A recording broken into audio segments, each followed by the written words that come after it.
Trump's car breaks down. Black boy offers help, but what he does next shocks the world. It was a bright afternoon, and the hum of luxury cars speeding down the highway filled the air. Among them was Donald Trump's convoy, moving swiftly as cameras flashed from passing journalists.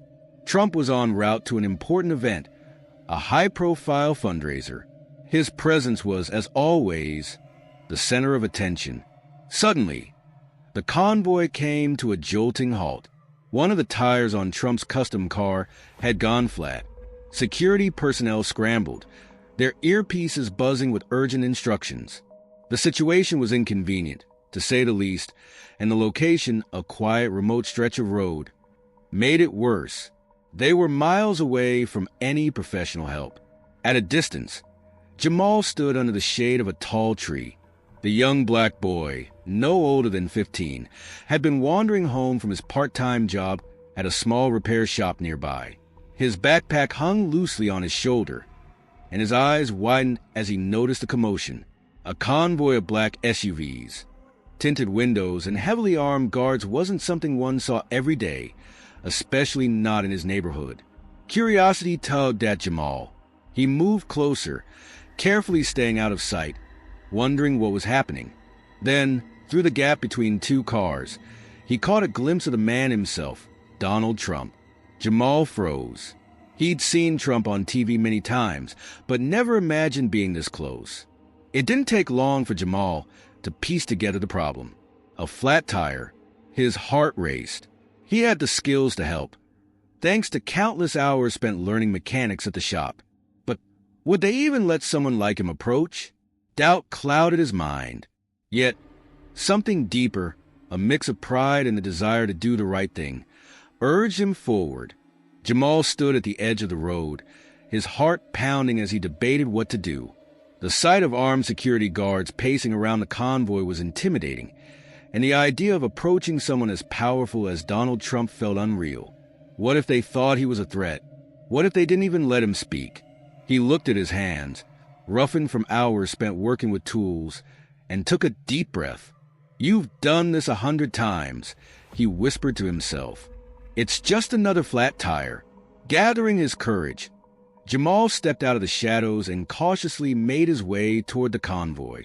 As soon as the guards noticed him, they sprang into action. "Stop right there," one of them barked, raising a hand to signal him to halt. Jamal froze, his palms instinctively going up in a universal gesture of peace.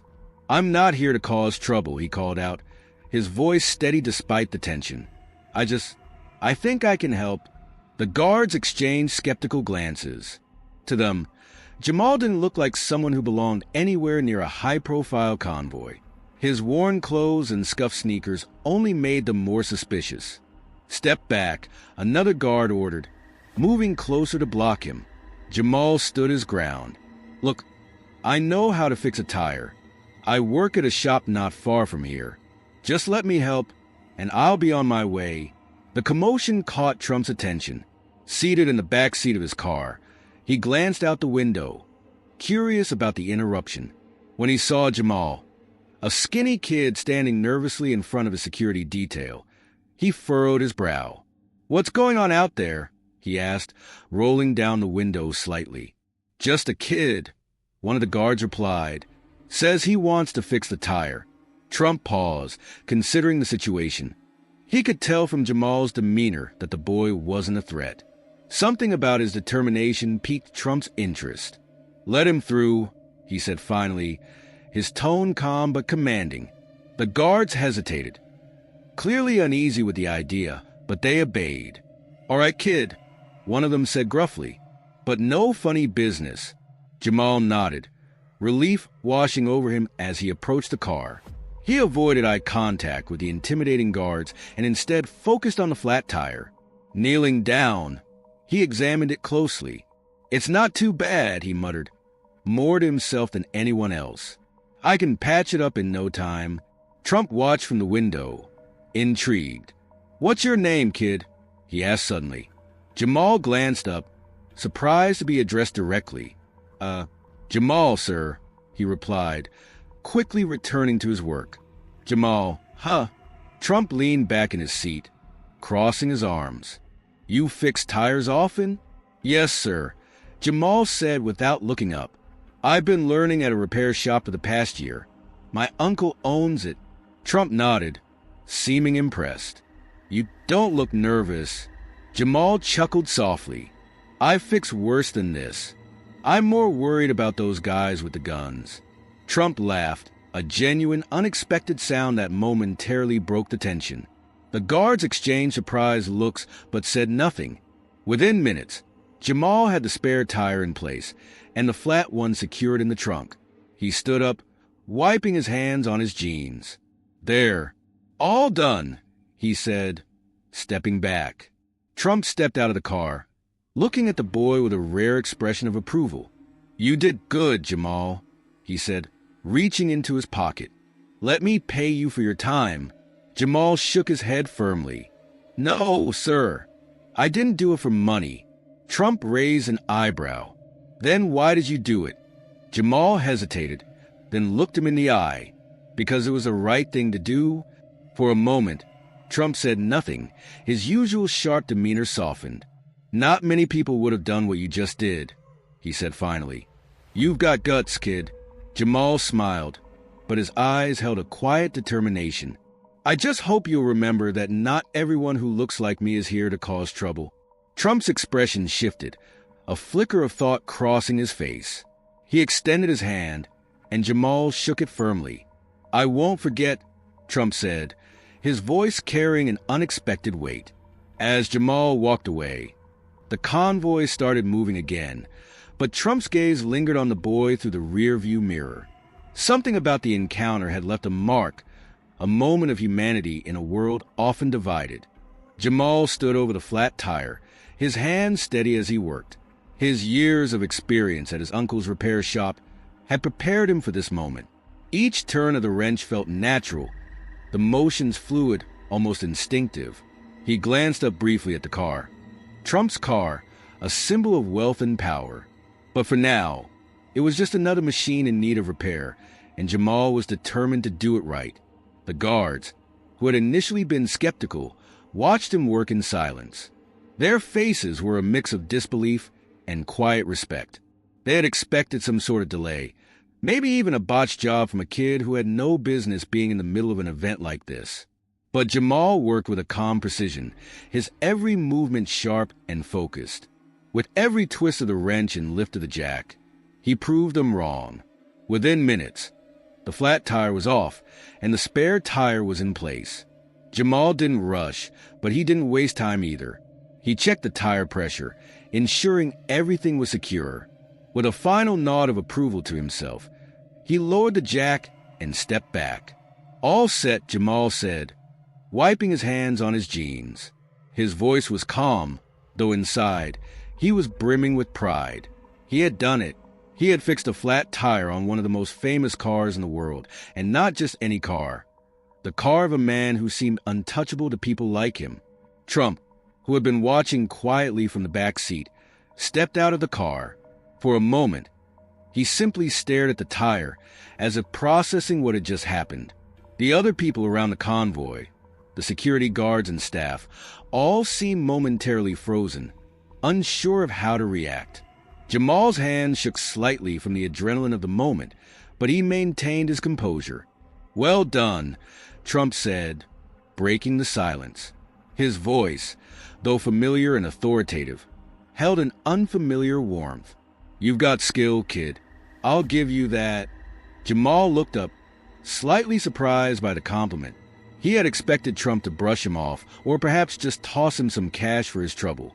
But there was something different in Trump's tone. Genuine curiosity, maybe even admiration. "Thank you, sir," Jamal said, his voice steady despite the whirlwind of emotions inside him. "It's what I do." Trump, sensing the quiet humility in the boy, stepped closer.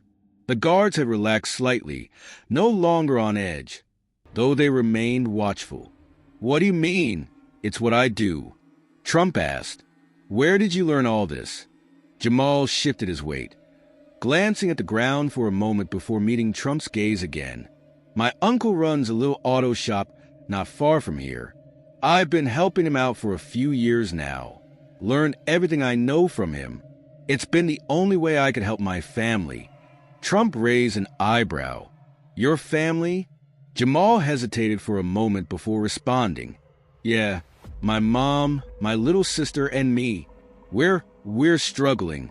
He could feel the weight of his words before they even left his mouth. His life hadn't been easy, but he didn't usually talk about it with strangers, especially not with someone like Trump. "Struggling how?" Trump asked, his voice softer now, laced with genuine interest. Jamal hesitated, but something about the way Trump was looking at him, a mix of curiosity and something resembling empathy, made him feel like it was okay to talk. "My mom lost her job a while ago. She's been trying to find something else, but it's tough. My sister's too young to help, so it's mostly on me. I've been working at the shop after school, trying to make enough to pay the bills and help out with food. It's not easy, but we manage." Trump nodded slowly, as though processing the information. For a brief moment, Jamal wondered if Trump truly understood what he meant. Did someone like him, with all his wealth and power, ever experience real struggle? Could he even begin to comprehend what it was like to work every day just to get by? "I get it," Trump said, as if reading Jamal's thoughts. "I came from a family that wasn't exactly struggling, but we had our own challenges. My father wasn't an easy man to please." He paused for a moment, his voice growing quieter, almost introspective. "He was hard on me, pushed me to prove myself every day, but it taught me something. It taught me that if you want something, you've got to work for it." Jamal listened intently, the words striking a chord with him. It wasn't exactly the same as his situation, but he could relate to the idea of pushing through adversity. His own father hadn't been around much, but his mother had always pushed him to do better, to work harder. "Sounds like we've got some things in common," Jamal said with a small, uncertain smile. Trump's lips curled into a half-smile.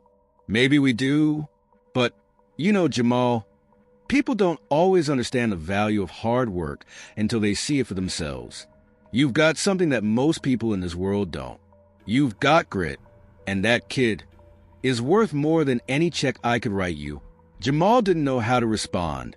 The words were kind, and there was something undeniably sincere in Trump's tone, but he still felt like an outsider in this world. A boy from a struggling neighborhood, standing in front of a man whose wealth and influence seemed to place him on an entirely different level. "Thank you, sir," Jamal finally said, his voice filled with a quiet gratitude. Trump studied Jamal for a moment longer, his expression thoughtful. "You ever think about taking this further? Going to school for auto mechanics or starting your own shop?" Jamal's eyes widened at the suggestion. "I'd love to, but it's not that easy. I've got bills to pay, and college is, well, it's a dream right now. Maybe one day, though." Trump nodded again, his gaze now fixed on Jamal with a kind of recognition. "Well, don't forget your dreams. People like you, the ones who keep pushing forward no matter the odds, they're the ones who make the world move forward, too." Jamal didn't know how to reply to that. The conversation had shifted in a way he hadn't expected. He thought Trump was just going to thank him, maybe toss him a few bills, and send him on his way. But instead, he had gotten more respect, recognition, and a kind of connection that Jamal hadn't anticipated. For a moment, they stood there in silence, as if both of them were processing what had just happened. The guards, who had been hovering nearby, began to slowly disperse, clearly sensing the change in the mood. Trump reached into his pocket again, but this time, Jamal didn't flinch. He wasn't sure what to expect, but he knew it wouldn't be a typical handout. "I'm not giving you money," Trump said, pulling out a business card instead. "But I know people who could help you. People who might be able to connect you to scholarships or training programs. If you want to take your skills further, you don't have to do it alone." Jamal took the card from Trump, still unsure whether to feel overwhelmed or amazed. The contact was real. This wasn't just some empty gesture. This was something that could actually change the course of his future. "Thank you, sir," Jamal said, his voice thick with emotion now. I won't forget this. Trump gave him a final, thoughtful look. I hope you don't. And I hope you keep working. Because there's nothing more important than keeping at it, no matter what. As Jamal turned to leave, the convoy began to move again. The world around him seemed to return to its usual pace. But for Jamal, everything felt different. A chance encounter, a flat tire, and an unexpected conversation had just opened up a whole new world for him. One he hadn't dared to dream of before. Jamal stood there, holding Trump's business card in his hand, the weight of the moment sinking in. He had never expected to be given an opportunity like this. Not in a million years. A man like Trump, someone whose name was synonymous with power and wealth, had just offered to help him take his skills to the next level. But as much as that gesture meant to him, Jamal wasn't sure it was enough. He didn't want to just climb out of his situation. He wanted change, real change, for the people who lived in the same neighborhood as him. He hesitated for a moment, his fingers tightening around the business card. Then, with a quiet resolve, he looked up at Trump.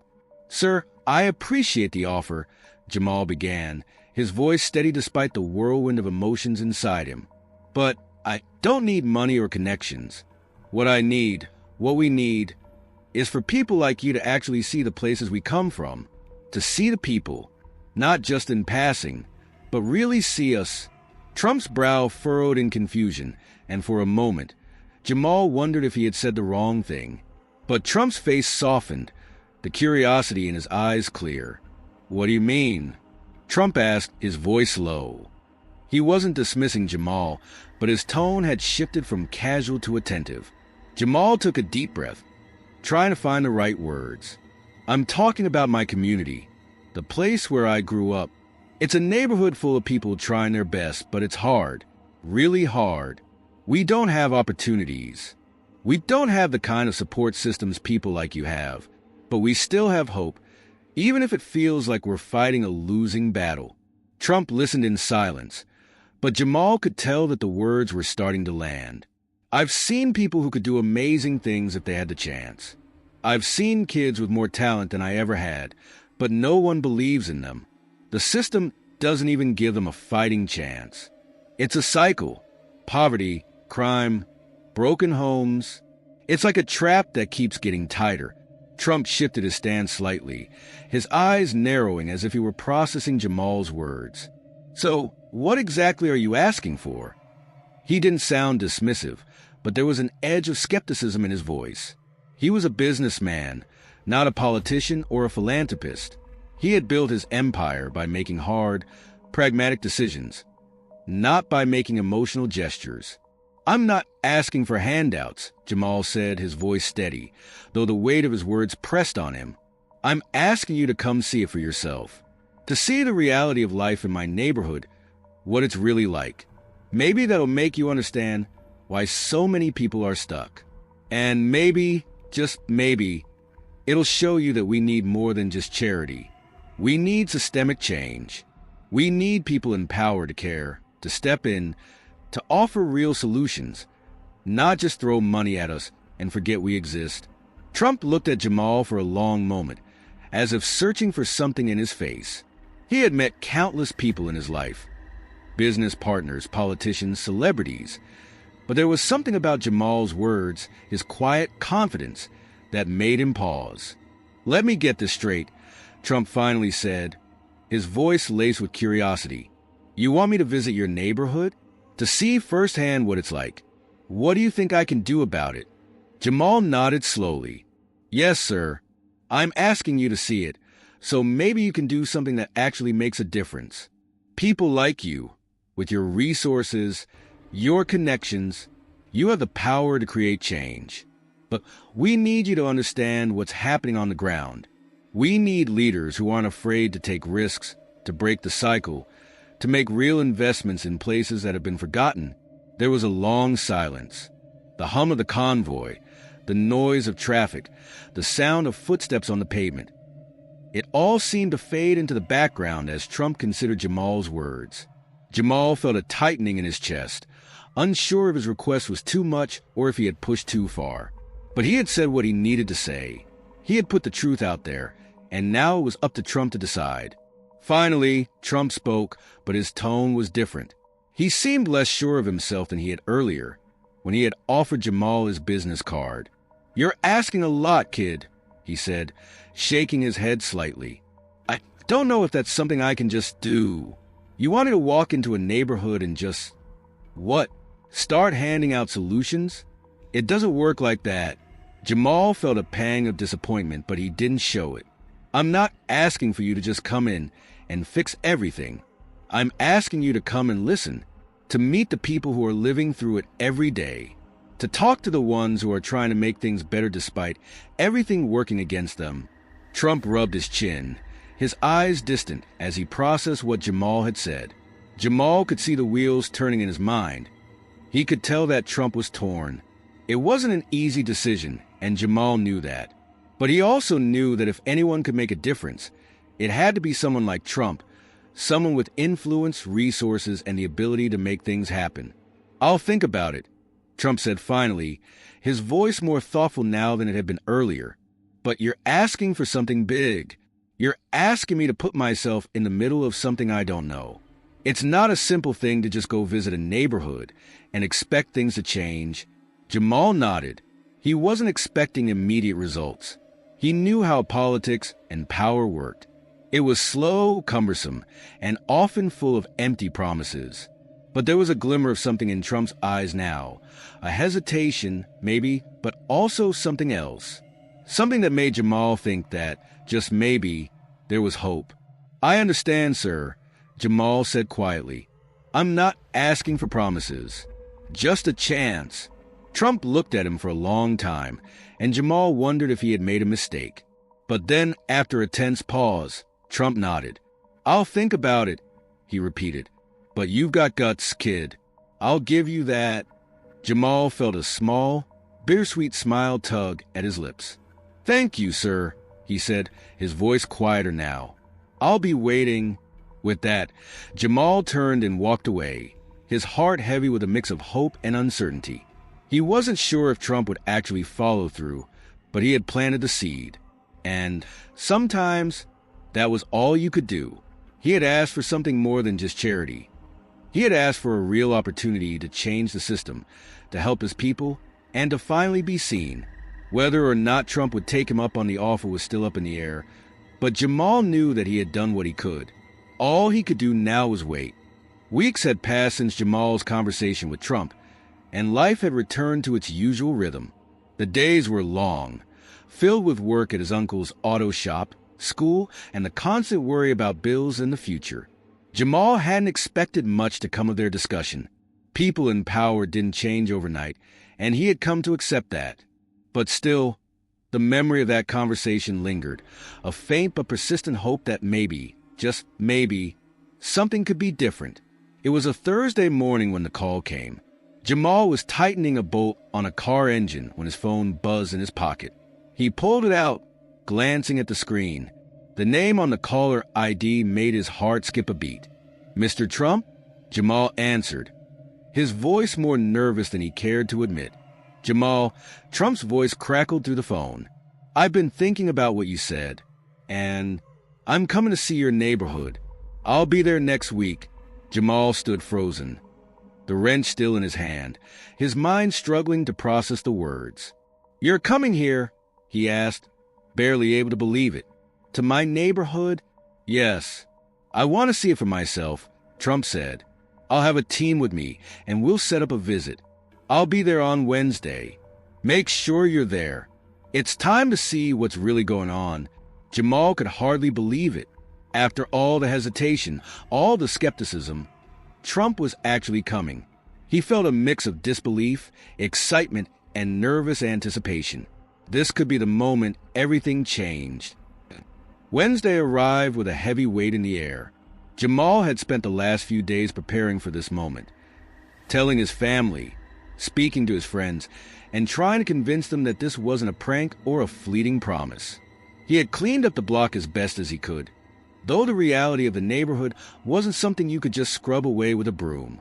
It was a place defined by struggle, by hard lives and harder choices.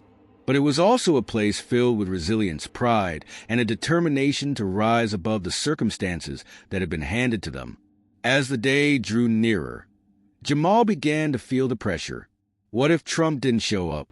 What if he changed his mind? Or worse, what if he came and saw nothing but the poverty and crime that had shaped Jamal's world? What would happen then? But the convoy arrived just after noon, the sound of engines rumbling down the street as Trump's team pulled up. Jamal's heart pounded as he stood on the sidewalk, waiting. People started to gather, curious about the spectacle, whispering to one another in disbelief.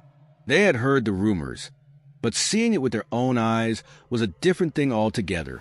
Trump stepped out of his car, looking every bit the businessman he was, sharp suit, confident stride, and the kind of presence that could command attention without a single word. But today, there was something different about him. Maybe it was the way he looked around, as if taking in everything at once. Maybe it was a team of cameras and reporters trailing behind him, documenting his every move. But whatever it was clear that he wasn't just here for a photo op. Jamal stood among the crowd, his nerves tingling.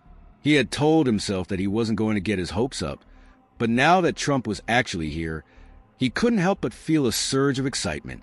"Mr. Trump," Jamal called out, stepping forward. Trump turned and gave him a nod of recognition, his expression unreadable. "You're here," Jamal said, the words coming out a little more breathless than he had intended. "I didn't think you would actually come." Trump smiled, a hint of amusement in his eyes. "Well, I told you I'd be here, didn't I?"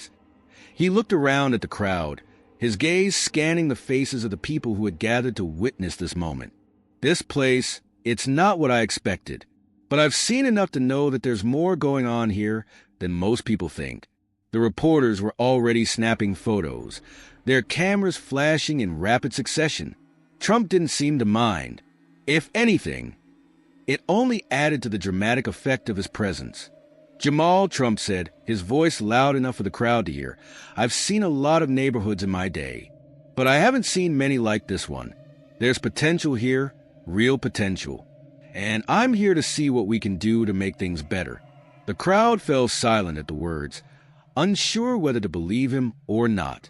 Jamal's heart skipped a beat. This was happening. This was really happening. Trump turned to the group of reporters who had been following him. "I'll be making an announcement soon. We're going to invest in this community and others like it across the country. We're going to create opportunities for people here, for people who are stuck in the system. This is just the beginning."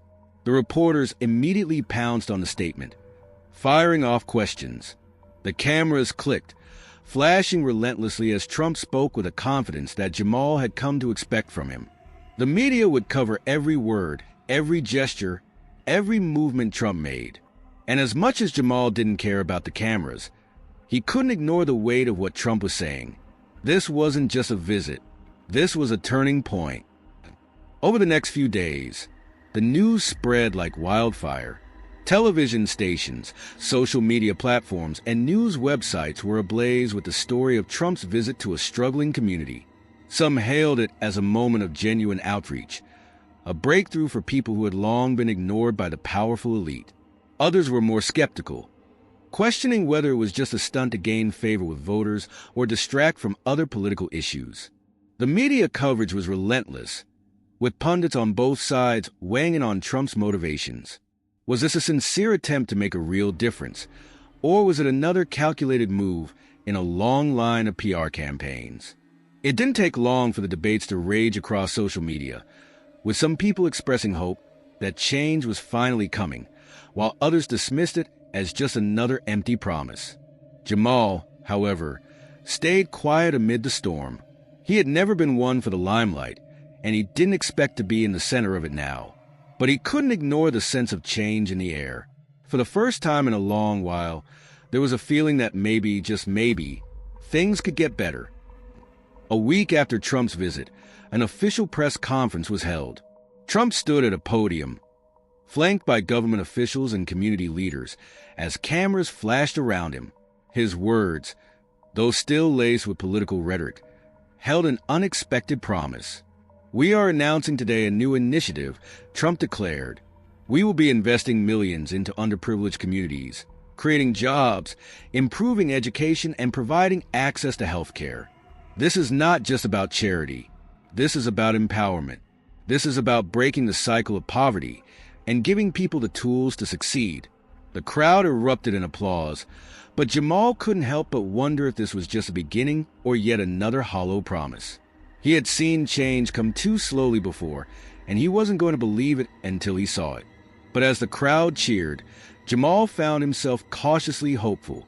This could be a turning point, or it could be just another speech. Only time would tell. But for the first time in a long while, Jamal felt a flicker of something new, hope.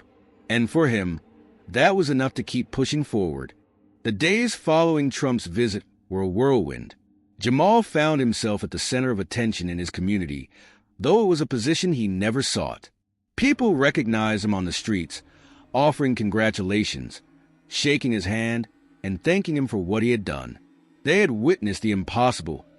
A figure like Trump, a billionaire businessman, stepping into their world, acknowledging their struggles, and seemingly pledging to help. Jamal couldn't fully wrap his head around it. He was just a boy from the streets, a mechanic with a dream, who had happened to cross paths with a powerful man. But somehow, his small act of defiance, asking Trump to come see the reality of his neighborhood, had sparked something much bigger than he could have imagined. It wasn't just about the tire repair anymore. It was about a shift in perception, a chance for change. As he walked through the neighborhood, people cheered him on, calling him a hero. It felt surreal. Jamal had never considered himself a hero. He was just trying to make a living and help his family. But now, his name was on everyone's lips. "You're the reason Trump came here," they would say. "You made it happen." But Jamal wasn't sure if he deserved the praise. He hadn't changed the world. Not yet. He had only opened the door for something that might, or might not, lead to change. Still, the weight of the moment settled on his shoulders. People believed in him now, and that belief was both a burden and a blessing. The debate over Trump's visit had exploded in the media. News outlets, pundits, and social media users all weighed in, dissecting every moment of the visit, analyzing every word Trump had spoken. Some hailed him as a visionary, a man willing to step outside his usual comfort zone to engage with the people who needed it most. Others dismissed it as a publicity stunt, a way to score political points without committing to any real change. For Jamal, the debate didn't matter as much as the fact that things were happening. Sure, Trump's motives were unclear, and the long-term impact of his promises was uncertain. But for once, his community had a platform. For once, the eyes of the world were on them, and they had a voice. That was a victory in itself. But Trump's surprise decision to invest in the community had stirred up more than just praise. It had sparked a deep division in the public. People couldn't agree on whether his actions were genuine or just another political maneuver. Trump's history of controversial statements and actions loomed large, making it hard for some to trust his newfound interest in helping underprivileged communities. Still, there were those who believed in his sincerity. Jamal's own neighbors, who had been skeptical at first, started to feel cautiously hopeful. They saw the potential in the promises, but they also kept their guard up. They had been disappointed before, let down by politicians who had come and gone, promising change that never came. But this time felt different. The seed had been planted, and Jamal wasn't about to let it die. He began to organize town meetings, speaking to local leaders and community members about how to ensure that Trump's promises weren't forgotten.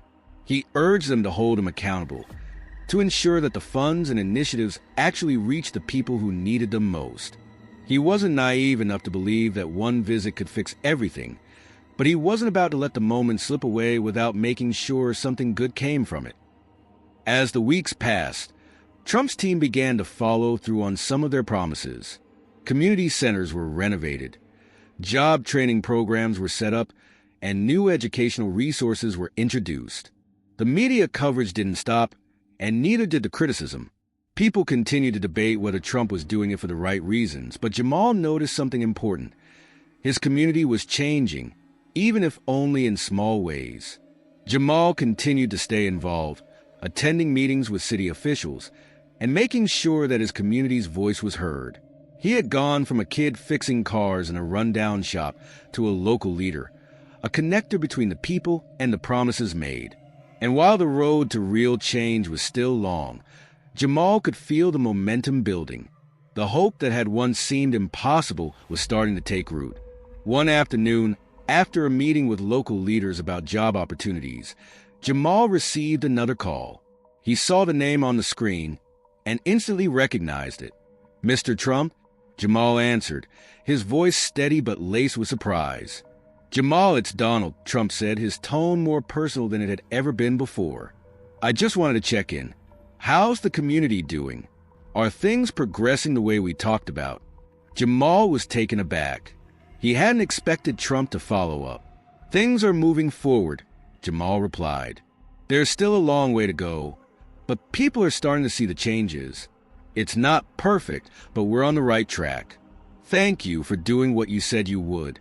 Trump was silent for a moment, as if weighing his words carefully. "You were right, Jamal. I didn't understand what you were asking for before, but seeing the people here, hearing their stories, it changed something for me. I don't know what the future holds, but I'm going to keep my word. This is just the beginning." Jamal felt a surge of emotion, but he kept his voice calm. "I appreciate that, sir, but it's not just about promises. It's about real change, real opportunities.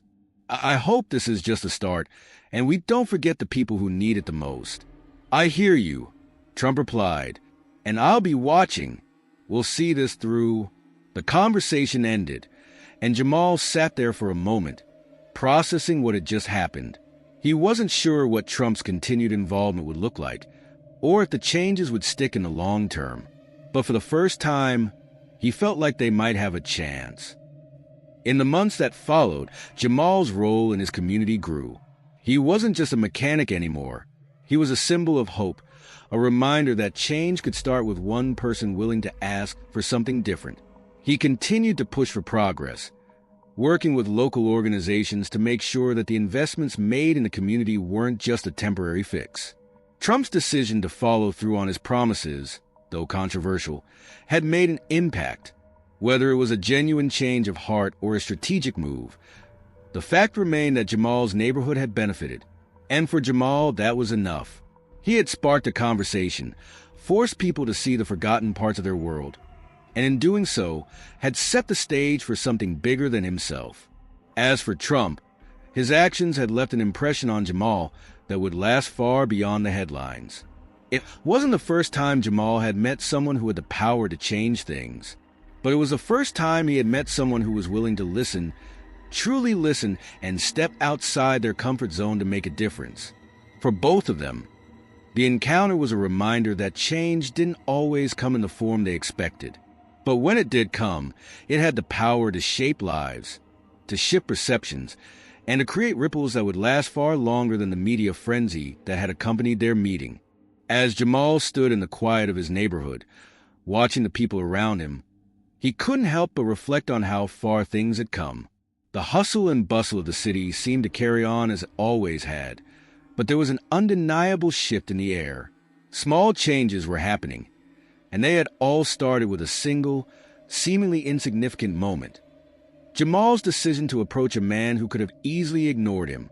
He remembered the day he had walked up to Trump's car, unsure of what would happen. It was a chance encounter, a decision made on a whim, born out of frustration and hope. He had no way of knowing that a flat tire would be the catalyst for such a profound change. But as he looked at the faces of the people around him, he realized how far-reaching that simple act had become. It wasn't just about the tire that had been fixed. It wasn't even about the promises made or the media coverage. What mattered most was that Jamal had taken a risk. He had stepped out of his comfort zone and made his voice heard.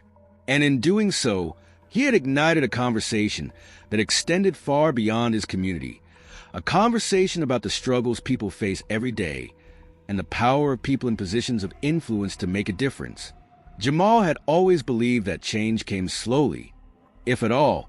He had watched his family and friends work hard every day, only to see little progress. But now, he realized that sometimes big changes didn't have to come all at once. Sometimes, it started with one person, one small act of kindness or courage that set everything else in motion. He had seen the impact of his conversation with Trump, the way it had opened doors for his community. But he also knew that it wasn't just about a powerful man visiting a struggling neighborhood. It was about the people in that neighborhood, people like him, who had always been there, working tirelessly to make their lives better. The change that had happened, the change that was still unfolding, was a testament to their resilience and their willingness to push for something better. Jamal had never asked for recognition. He never wanted to be seen as a hero. He had simply wanted to make a difference. But now, he understood that sometimes the smallest acts could spark the biggest movements. A simple conversation, a small gesture, a decision to help when others would turn away. These were the things that could create lasting change. As he walked down the street, he felt the weight of the moment. There was still much to be done, and he knew that the road ahead would not always be easy. But Jamal was no longer the boy who fixed tires in the shop. He was a part of something bigger, something that had the power to inspire others to believe that they, too, could make a difference. And maybe, just maybe, that was the greatest change of all.